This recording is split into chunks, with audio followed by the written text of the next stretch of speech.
Selamat pagi, salam sejahtera. Terima kasih kerana bersama dengan saya di Nazilin Unity Channel. Selepas Vincent Tan sah menyaman Sanusi dengan nilai 200 juta yang netizen kata mungkin akan memufliskan dan menamatkan kerjaya politik Sanusi, akhirnya ini yang berlaku terhadap Sanusi. Disangkakan Sanusi akan membuat permohonan maaf seperti yang dituntut oleh Vincent Tan. Namun dengan kedegilan dan ketegaran Sanusi sendiri, Sanusi mengambil keputusan untuk tidak mohon maaf kepada Vincent Tan. Jadi maknanya sahlah. Sanusi akan turun naik mahkamah berkaitan dengan fitnah oleh daripada berkaitan dengan tuntutan saman fitnah oleh Vincent Tan terhadap Sanusi Madnor. Jadi dia akan jadilah kluster mahkamah paling banyak kes di mahkamah, Sanusi Madnor. Menteri Besar sementara Kedah Muhammad Sanusi Madnor enggan tunduk terhadap tuntutan permohonan maaf terbuka daripada pengasas dan penasihat Berjaya Corporation Berhad Vincent Tan dan Berjaya Land Berhad. Kata Sanusi, dia tak nak minta maaf. Kes itu sedang berkembang dan dokumen-dokumen sedang didedahkan, kata Sanusi. Tak pastilah apa dokumen-dokumen yang sedang diperoleh oleh Sanusi ini. Dan kalau benar, kita tunggulah nanti. Tapi jangan-jangan nanti tiba-tiba akan mohon maaf pula selepas PRN. Kerana biasalah waktu PRN ini banyak perkara yang akan ditimbulkan. Tapi akhirnya nanti akan adalah yang orang akan mohon maaf juga. Kita tengok sehari dua lagi, kata Sanusi. Itu sahajalah, katanya seperti dilaporkan media tempatan. Adakah 1-2 hari lagi Sanusi akan mohon maaf?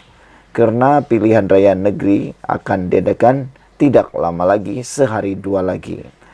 Surat tuntutan Vincent Tan kepada Sanusi semalam meminta permohonan maaf secara terbuka dan membayar pampasan RM200 juta. Surat itu memberi Sanusi sehingga tamat waktu bekerja hari ini untuk bersetuju dengan tuntutan mereka. Ini adalah berhubung dakwaan Sanusi mengenai projek pembersihan Sungai Klang. Dalam surat yang dikeluarkan melalui firma undang-undang Perry Chua and Associates, Peguam Tan menegaskan bahawa dakwaan Sanusi adalah jelas palsu, tidak benar, tidak wajar, tidak berasas dan berniat jahat terhadap anak guam kami. Mereka juga menuntut Sanusi menarik balik tuntutannya dan mengaku atau membuat aku janji bertulis untuk berhenti mengulangi dakwaannya. Sekiranya gagal, firma guaman itu berkata mereka menerima arahan Tan untuk meneruskan tindakan undang-undang terhadap Sanusi. Jadi dengan ini Sanusi gagal untuk membuat tuntutan daripada Berjaya Land itu, termasuklah permohonan maaf, kerana Sanusi telah pun mengatakan dia tidak akan mohon maaf.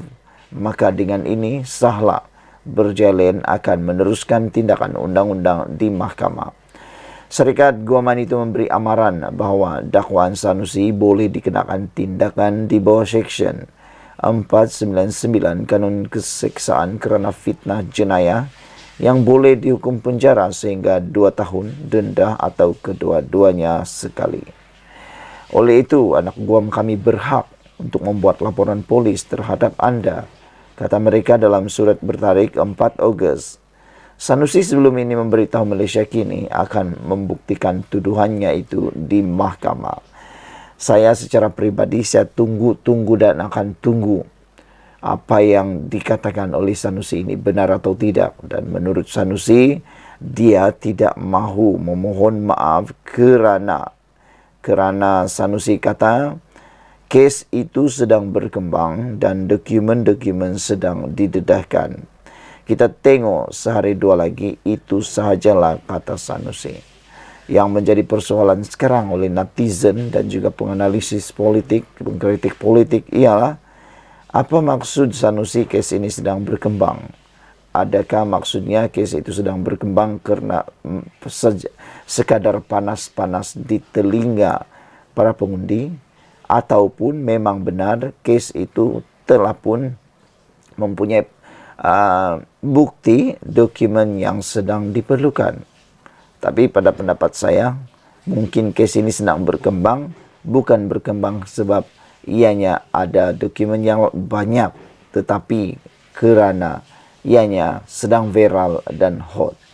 Sekian dulu untuk kali ini. Jangan lupa tinggalkan komen Anda, tekan butang subscribe. Kita kutar. Bye-bye. Selamat pagi, salam sejahtera. Terima kasih karena bersama dengan saya di Nazilin Unity Channel. Pagi ini kita digemparkan dengan keputusan saman RM 200 juta terhadap Sanusi. Itu sebabnya netizen mula mengatakan bahawa dengan ini Sanusi akan bankrupt habis. Mereka meramalkan Sanusi akan kehilangan jawatan Menteri Besar Kedah pertama. Yang kedua, mungkin akan dipenjarakan oleh Akta Keselamatan. Dan yang ketiga, mungkin akan bankrupt pula gara-gara disaman oleh tycoon kekayaan ini, iaitu Vincent Tan dengan nilai 200 juta. Tak pastilah kalau Sanusi memiliki uang sehingga begitu banyak, iaitu 200 juta. Persoalannya sekarang ialah mengapa Vincent Tan marah sangat sehingga mahu menyaman Sanusi sebanyak 200 juta. Ada pepatah Melayu mengatakan kerana santan pulut binasa, kerana mulut badan binasa. Saudara-saudara sekalian, pengasas kumpulan berjaya Tan Sri Vincent Tan mengemukakan saman terhadap Menteri Besar Kedah Datuk Seri Muhammad Sanusi Matnor dengan menuntut pampasan ganti rugi sebanyak 200 juta ringgit. Ia susulan kenyataan berunsur fitnah didakwa dibuat Muhammad Sanusi mengenai projek Gerbang Maritim Selangor SMJ. Kumpulan berjaya dalam satu kenyataan berkata, satu surat tuntutan telah dihantar kepada Sanusi pada 5 Ogos lalu, menuntut beliau menarik balik kenyataan itu tanpa syarat. Syarikat itu juga menuntut Sanusi agar memohon maaf secara terbuka, memberi jaminan tidak mengulangi tuduhan itu dan membayar pampasan sebanyak 200 juta. Sekiranya Sanusi gagal mematuhi tuntutan itu menjelang 8 Ogos ini, satu tindakan undang-undang akan diambil terhadap beliau. Pada masa sama, Vincent dan Berjaya Land turut membuat laporan polis terhadap Sanusi dan beberapa individu seperti blogger Murray Hunter, Badrul Hisham Shaharin, lebih dikenal sebagai Cikgu Bad, dan Raja Petra Kamarudin atas penerbitan kenyataan-kenyataan fitnah terhadap SMJ menurut kenyataan itu pada Isnin. Sementara itu, Vincent Tan berkata, kenyataan-kenyataan fitnah itu telah mencerminkan integriti, reputasi dan imej beliau serta Berjaya Land.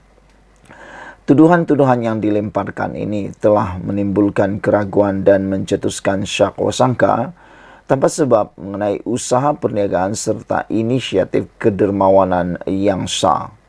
Kami ingin menyampaikan mesej yang jelas bahawa sesiapa yang membuat sebarang kenyataan yang berbau palsu dan mencerminkan imej kami tidak akan dipandang endeng. Dan kami ingin pihak yang terlibat bertanggungjawab atas tindakan mereka, kata beliau lagi. Untuk rekod, Sanusi yang juga pengarah pilihan raya PN kini berdepan dengan beberapa kes di mahkamah dan juga tuntutan saman.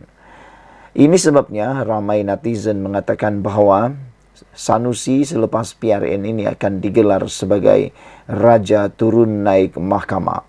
Manakan tidak digelar Raja Turun Naik Mahkamah kerana kes yang beliau hadapi setakat ini sudah pun mencecah 6.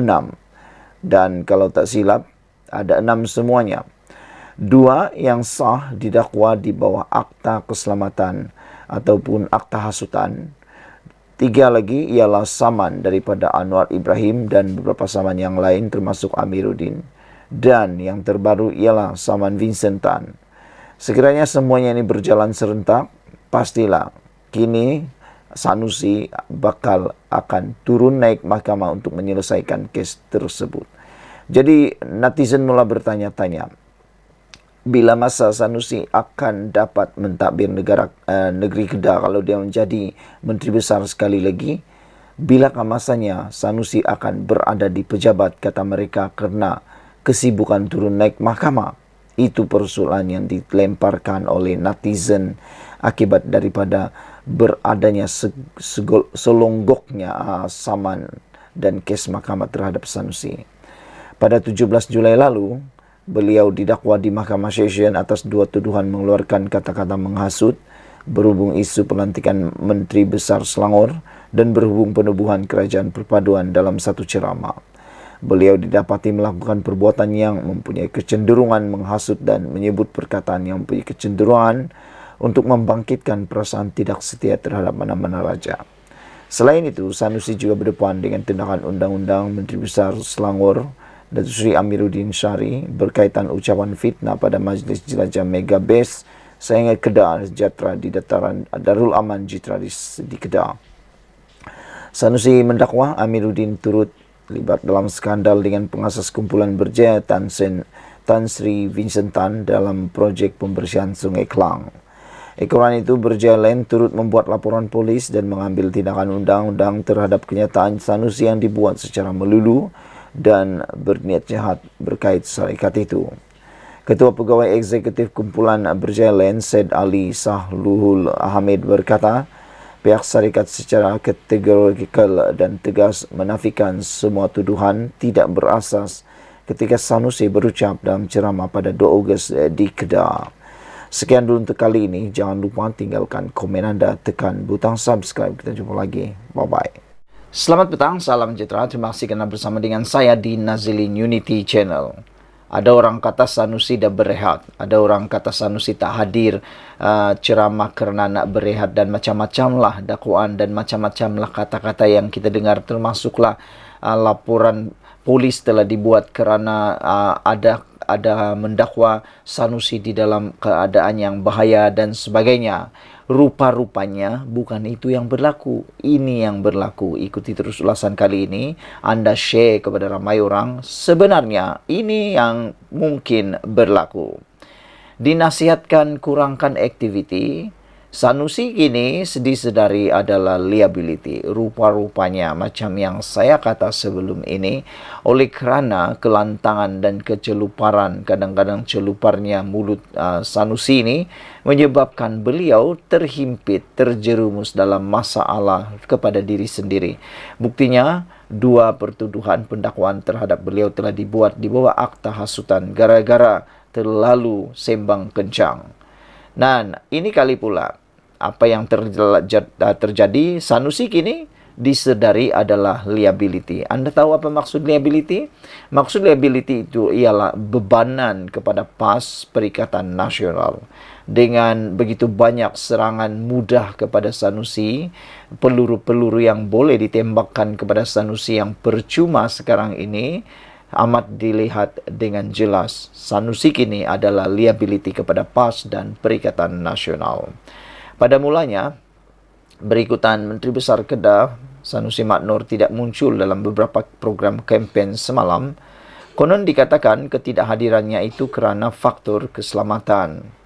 Setiausaha politiknya Afnan Hamidi Taib Azamuddin dilaporkan berkata, Sanusi dinasihatkan tidak berada di pentas ceramah buat masa ini kerana bimbang keselamatannya. Pagi tadi, Menteri Besar ada mesyuarat di Kuala Lumpur yang membincangkan perkara besar, dan daripada itu dia dinasihatkan beliau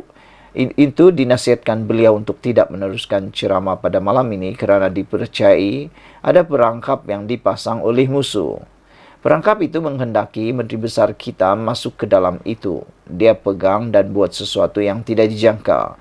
Waktu ini kita kena sedia dengan segala kemungkinan. Saya dah sebut dah dalam tempoh sehari 2 ini, kemungkinan akan berlaku sesuatu dahsyat dakwanya lagi. Ikut hukum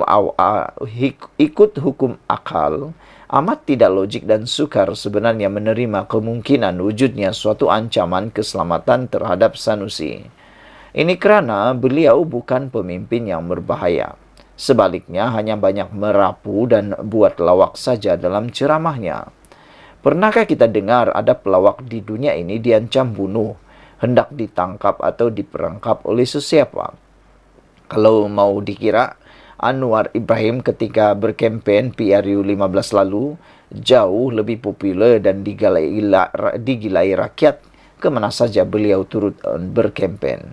Tetapi, pernahkah kita mendengar Anwar ada diancam keselamatannya sehingga beliau membatalkan hadir dalam program-program yang sudah ditetapkan? Tidak pernah kan? Lagipun, Sanusi juga sentiasa dikawal oleh pegawai pengiring daripada PDRM setiap masa. Selain unit amal PAS sendiri sejak sekian lama tidak juga kurang hebatnya dalam memberi kawalan kepada para pemimpin-pemimpin mereka. Jadi, di mana tidak selamatnya Sanusi? Agaknya, lantaran sedar ancaman keselamatan itu memang tidak logik dan boleh membuatkan orang ketawa saja, Sanusi sendiri tampil meredakan keadaan. Katanya, beliau dinasihatkan oleh PAS Kedah untuk mengurangkan aktivitinya. Faktor keselamatan yang dinasihatkan itu antaranya tak bawa kereta laju-laju, semata-mata nak cepat sampai. PAS Kedah ambil langkah untuk mengurangkan aktiviti saya supaya tak terkejar-kejar ke sana sini. Macam-macam boleh terjadi dalam perjalanan, tambah Sanusi lagi. Pula dah. Namun, logika Sanusi diminta mengurangkan aktiviti kempennya kerana bimbang keselamatannya ketika dalam perjalanan. Kalau benar Sanusi ada pengaruh, boleh menambah jumlah undi dan keberadaannya memungkinkan kemenangan cemerlang diperoleh, kenapa dikurangkan aktivitinya? Bukankah sepatutnya diperbanyakkan lagi aktivitinya? Tidak sukar menjangka sebenarnya kenapa langkah itu diambil oleh PAS Kedah. Ia tidak lain kerana Sanusi kini dirasakan sudah jadi liability kepada PAS Kedah dalam usaha untuk mereka memperoleh kemenangan pada 12 Ogos nanti. Faktor utama tentunya adalah disebabkan isu nadir bumi atau REE yang jelas memperlihatkan beliau banyak berbolak-balik, memusing-musing cakap dan tidak berkata benar berkenaan perkara itu.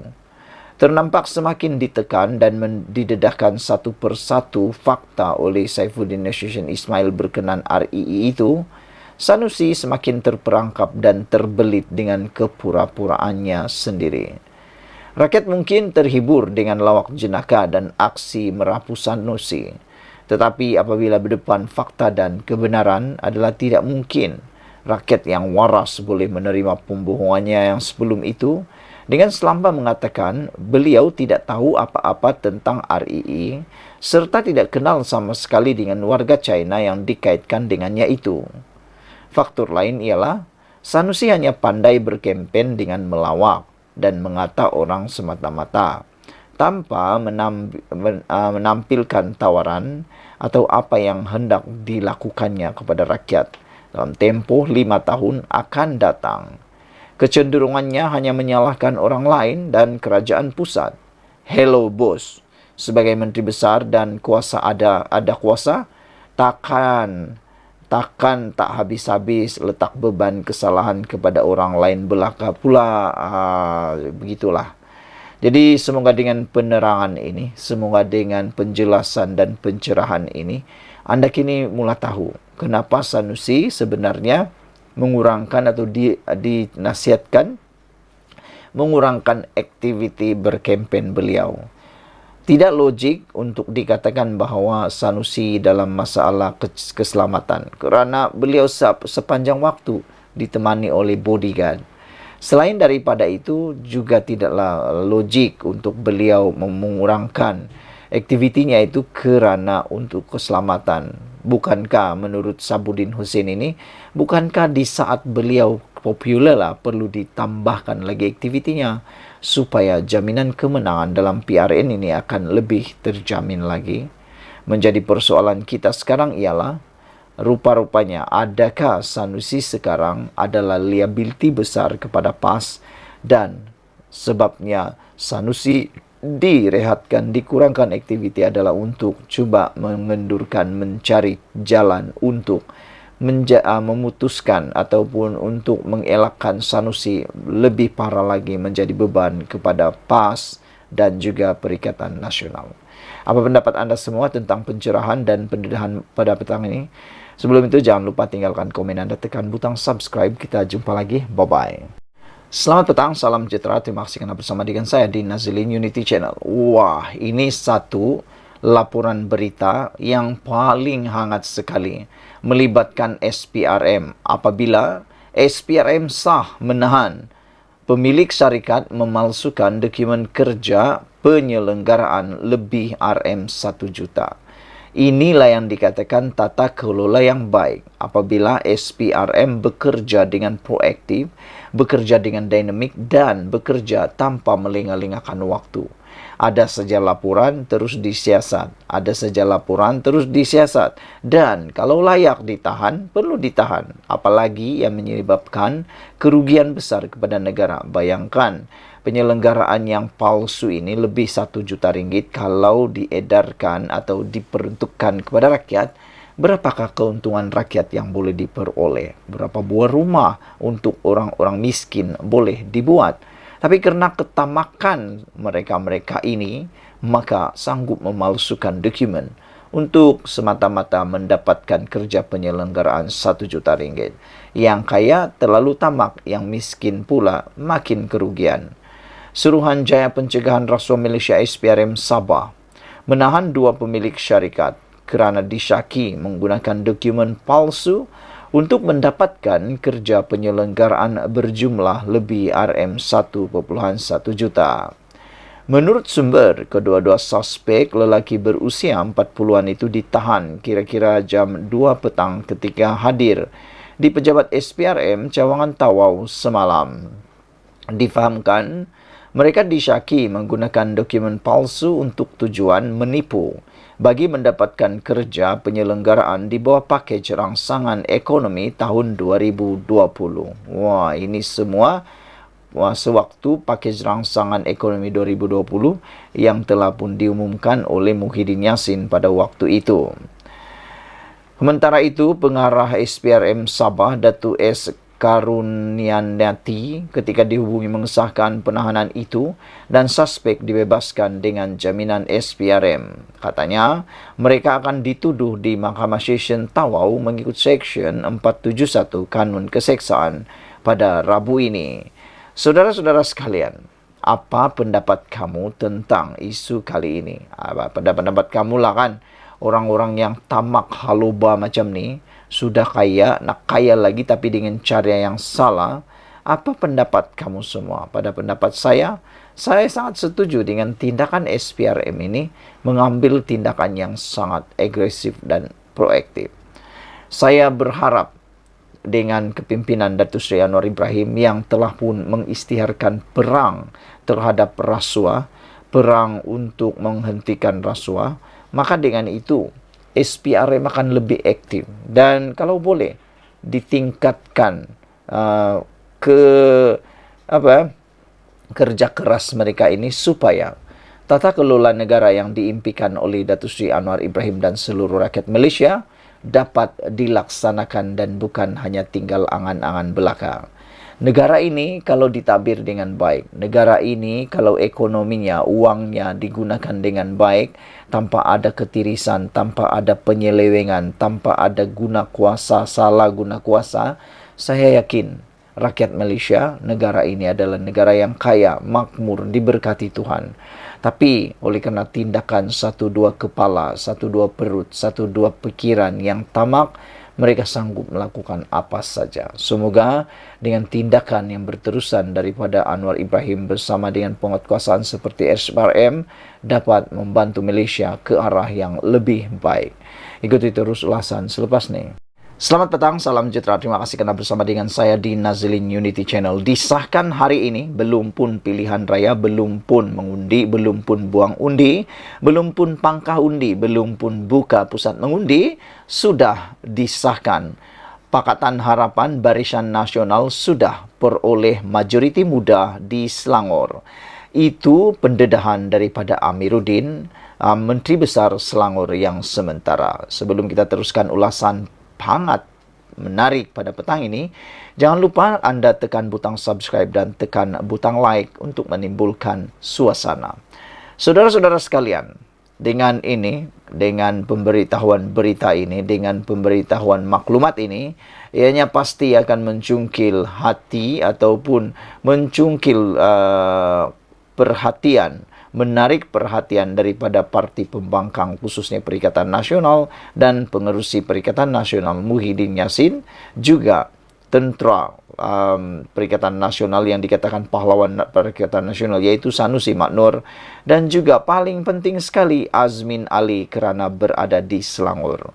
Dinyatakan oleh Amiruddin sekali lagi, gabungan kerajaan perpaduan sudah peroleh majoriti mudah di Selangor. Macam mana? Bagaimana ini boleh berlaku sedangkan buang undi pun belum dibuat, pengundian pun belum dibuat? Bagaimana ia berlaku? Ikuti terus ulasan selepas ini. Menteri Besar Selangor, Datuk Seri Amiruddin Syari mendakwa setakat ini, gabungan Pakatan Harapan PH dan Barisan Nasional sudah memperoleh majoriti mudah berdasarkan tinjauan dan undian kecenderungan pengundi. Katanya, berdasarkan semakan itu, gabungan parti politik itu kini berada di hadapan berbanding Perikatan Nasional dan kini dalam usaha memperoleh 2/3. Setakat malam tadi, kerajaan perpaduan sudah memperoleh majoriti mudah, malah hampir menuju 2/3 dalam pilihan raya negeri PRN Selangor, katanya ketika berucap pada siri ceramah Kita Selangor di dataran Sadiman, Bukit Cangang di sini malam tadi. Amiruddin berkata, beliau membuat semakan bukan hanya berdasarkan kepada satu agensi. Sebaliknya, semakan turut diadakan dengan badan tinjauan atau pool undian lain. Katanya, beliau bukan rasa angku, sombong dan melompat terlalu awal, kerana masih ada 4 hari lagi sebelum mengundi. Saya sudah kira-kira dan hitung. Setakat ini kita mendahului. PN nak klaim dakwa apa dakwalah, kata Amiruddin lagi. Amiruddin mengakui BN berjaya membangunkan Selangor sebagai sebuah negeri maju dan kini tugas dan peranan itu disambung PH. Siapa bangunkan Selangor sampai jadi negeri maju? BN, dan saya tidak pernah nafikan. Memang BN telah majukan. Kini tugas itu disambung PH. Sekarang kedua-dua elemen itu terbukti membawa kemajuan di Selangor. Gabungan ini akan menjadi gabungan paling mantap dan kukuh untuk membangun Selangor terus maju pada masa hadapan, kata Amiruddin lagi. Saudara-saudara sekalian, apa pendapat anda tentang isu kali ini? Adakah anda juga bersetuju dengan apa yang dinyatakan oleh Amiruddin ini? Iaitu, belum pun buang undi, belum pun peti undi dibuka, belum pun kira undi, tetapi sudah disahkan. PH dan BN sudah peroleh majoriti mudah di Selangor, kata Amiruddin. Saya rasa ada kebenaran apa yang dikatakan oleh Amiruddin ini, dan pastilah Perikatan Nasional Pembangkang sekarang ini giat untuk menambahkan work hard work untuk membuat mereka mampu menyaingi PHBN. Pendapat kamu, kalau kamu setuju dengan apa yang Amiruddin kata ini, apa pula nasihat anda kepada Perikatan Nasional? Ikuti terus ulasan selepas ini. Selamat petang, salam sejahtera. Terima kasih kerana bersama dengan saya di Nazilin Unity Channel. Ini satu kejutan besar, paling besar untuk Sanusi dan juga geng-geng Sanusi. Apabila dipetik daripada My Metro, polis akan panggil ahli parlimen dakwa ada perangkap untuk Sanusi. Isu ini makin tular dan makin membesar apabila gara-gara ada kononnya ahli parlimen dakwa ada perangkap untuk Sanusi. Polis Kedah akan memanggil seorang ahli parlimen untuk membantu siasatan berhubung kenyataan dikeluarkannya dalam ceramah kempen pilihan raya negeri PRN ke-15 di Sungai Petani baru-baru ini. Ketua Polis Kedah, Datuk Faisal Saleh berkata, setakat ini, polis menerima 4 laporan berhubung kenyataan yang dibuat ahli parlimen terbabit. Beliau berkata kenyataan itu dilihat sebagai suatu fitnah dengan niat mendatangkan hianat awam yang boleh menggugat ketenteraman awam dan negara mengait keselamatan diri Menteri Besar Kedah, Datuk Seri Muhammad Sanusi Maknor. Setakat ini, 4 individu yang membuat laporan polis sudah dipanggil untuk diambil keterangan. Susulan laporan yang dibuat, siasatan dijalankan mengikut Seksyen 505 dalam kurungan B Kanun Keseksaan dan Seksyen 233 Akta Komunikasi dan Multimedia 1998. Jika disabitkan kesalahan, boleh dihukum penjara sehingga 2 tahun atau denda atau kedua-duanya sekali, katanya selepas meninjau keadaan undi awal yang membabitkan 875 pegawai dan anggota di Ibu Pejabat Polis Kontijen IPK Kedah hari ini. Pada Ahad lalu, seorang ahli parlimen yang juga penceramah terakhir pada perhimpunan politik di Sungai Petani memaklumkan orang ramai bahawa seorang tokoh politik di negeri itu dinasihatkan supaya tidak menghadiri majlis itu atas sebab keselamatan. Ahli parlimen itu mendakwa tokoh politik itu dinasihatkan supaya tidak menghadiri perhimpunan itu kerana ada perangkap untuk menahannya. Mengulas lanjut, Fisol turut menasihatkan semua pihak atau parti politik yang menyertai pilihan raya supaya mengelak daripada membangkitkan naratif yang boleh menimbulkan kebimbangan mengenai keselamatan awam. Jangan mengguna kaedah yang boleh membawa kepada gangguan atau spekulasi, kata beliau lagi. Saudara-saudara sekalian, ada netizen dan juga penganalisis politik mengatakan bahawa kalau nak berpolitik, gunalah idea politik bukan dengan menggunakan isu-isu awam yang boleh menimbulkan ketidaktenteraman. Mereka memberikan cadangan. Gunalah idea atau modal dalam kempen seperti kelemahan di dalam kehidupan ekonomi rakyat, mau meningkatkan kualiti hidup rakyat, ketiadaan air, jalan raya maupun peluang pekerjaan atau meningkatkan ekonomi. Itu yang terbaik, kata netizen. Jangan menimbulkan ketakutan pula. Kerana apa beza atau apakah kesudahan dengan menggunakan isu keselamatan? Ianya tidak mendatangkan apa-apa kebaikan, bahkan mungkin akan membawa mudarat kepada rakyat maupun negeri tersebut. Jadi oleh sebab itulah netizen memberikan cadangan dan nasihat supaya sesiapa yang mau berkempen dalam PRN kali ini, gunalah isu yang benar-benar dapat membantu rakyat, meningkatkan kualiti hidup rakyat, memakmurkan negeri maupun negara. Berhentilah menggunakan model atau modal politik yang murahan, yang hanya sekadar mahu mendapatkan publicity ataupun mahu mendapatkan simpati semata-mata. Tunjukkan dalam kempen tersebut anda mempunyai idea, modal untuk mahu menang, untuk membantu rakyat. Jangan sampai gara-gara anda nak mahu meraih undi, anda nak meraih simpati, anda nak mahu meraih pelbagai macam lagi keuntungan peribadi, ianya menggadaikan keselamatan negara itu sendiri. Ikuti terus ulasan selepas ini.